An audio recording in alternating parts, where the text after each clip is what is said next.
welcome back. So, want a taste of authentic Italian food without going all the way to Italy? Well, DC's Al Tiramisu provides its diners with healthy but traditional Italian dishes, and here with much more is chef and owner, Chef Luigi. Good to have you with Buongiorno. us. This is a beautiful spread. I feel like I've already gone to Italy in like 2 seconds, and here we go. We have beautiful food in front of us. You don't have to go to Italy. I You know. have it right here in your And whenever I think about Italian food, I think pasta, pizza, but you have some healthy alternatives, Yes, right? exactly. And we'll be cooking with fava beans Yes. and chicory, which I've never actually seen or heard before, but I'm assuming it's healthy.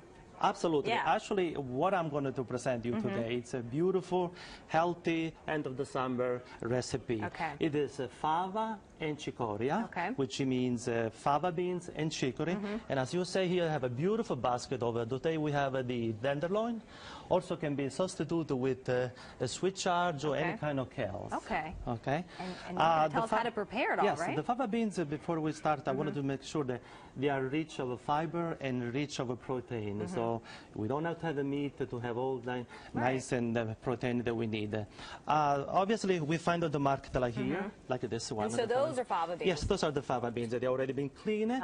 And what you do, you soak overnight, completely cover water. Maybe we can hold it up so Sure, people yes, can see exactly. it. Yeah. There you go, for the viewer. Yeah. Here. So it's like a soak on the water overnight, like you would do for the beans or the garbanzo beans. And then you cook it slowly with a little bit of salt like this. And that's when you're going to have, like about usually 40 minutes, give it a take, and that's what you have. And then you can put on the blender for just a few seconds, and you will have like this one that we can show over here, very like a puree, fine puree, or you can also whip like this in the casserole. You know, this is a really ancient recipe. Actually, the fava beans are one of the oldest crop in the world. And by the way, before we didn't have a blender, so people just will smash with a big spoon or whatever they have, or you can do with this one at home. And how long did you have to soak those fava beans for? I mean, like overnight, it's better, otherwise a couple hours at least. If you don't do that, then what it takes almost 5 times more water, let's say 1 cup of fava and 5 cups of water, and it takes a little bit longer. The most important is like they have to cook very slowly. That's really the key of it. It's very easy. And once you have the puree, the final dish will be like this one. Look how beautiful it is. Yeah. So what you do, you saute the chicory or any vegetable you have, and then you just saute with a little bit of garlic and extra virgin olive oil. You chop like this one, and then once you saute, you put on top of the fava beans. It's very simple. Actually, I make some like this that you can use as an aperitif. Kind of like a dip, Yes, exactly. This one, in March, I introduced it to the James Beard Foundation, which I cook over there, introduced the beauty of Basilicata, the region that I'm from. But also you can serve in crostini like a bread, like this one, or it can be as an appetizer, like the ones that I show you over here, or you can put in other container like this one, you can do like a barbecue, or you can do a buffet. So it's a very diverse recipe. It doesn't have to be exactly for an aperitif or an appetizer or a main course. Whatever is your need, you can prepare it slightly in advance. It's a few ingredients, only takes, this actually is a perfect example of the Mediterranean diet, because we have like basically 3 ingredients: gray fava, chicory, whatever is like vegetables in season, extra virgin olive oil is important. You know, this is actually south of Italy from Puglia, where many centers What kind of olive oil would you recommend? Because there are so many that you can choose from, but I'm sure you recommend something from Italy. Of course. I mean, like, hey, I mean, we have one of the top best Italian. Can you tell how good it is by the color, or because sometimes I see really dark olive oil and light olive oil? The colors can be helpful, but not completely. I think that the palate is important. You actually taste olive oil like you taste wine.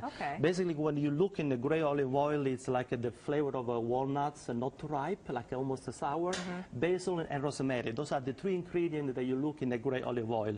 And you know, you will also bring it up. Of course, you have to taste the oil in that, but those are the 3 major ingredients. Also, it's important the age. A gray olive oil expresses the best like in a year range. So after 1 year, probably it holds a little bit, but then of course with time it goes a little bit down.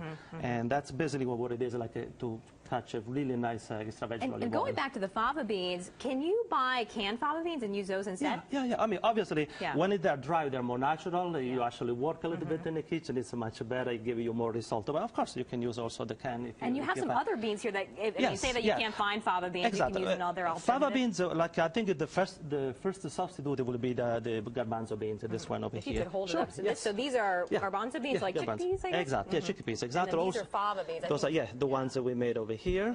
Okay. So this is like can be substituted with that. And like I said before, the chicory, like we have over here today, we have the dandelion. Now, where do you find that dandelion? I mean, see, that's the beautiful things. There are tons of vegetables like this.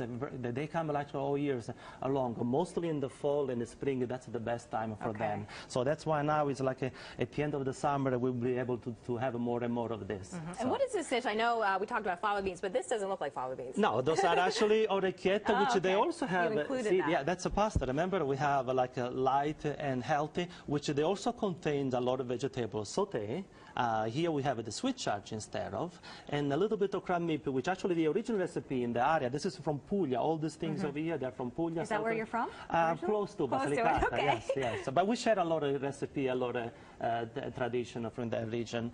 And but over there, you can also substitute with mussels or clams, all kind of like a seafood. So today I put with the crab meat, which are more like what we do. We won't use the Italian recipe, but try to also use the local ingredient. In this case, like we are in DC, in Maryland, so why not the crab meat? And these are dishes that you can find at your restaurant? Absolutely, all the time. But actually, this one is going to be featured in my new cookbook, which is coming up hopefully by the end of the year. Oh my the goodness. Tiramisu restaurant. And how long have you had the restaurant in DC for? We are entering in 18 years right now. 18 years, Yes. wow.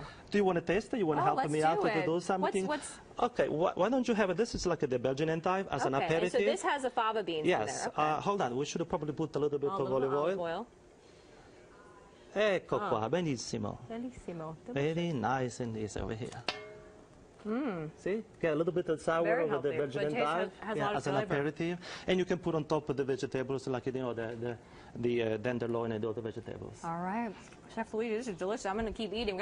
We got to go, though. But thank you so much for stopping by and sharing your recipe with us. Thank you. We'll be right back. Grazie.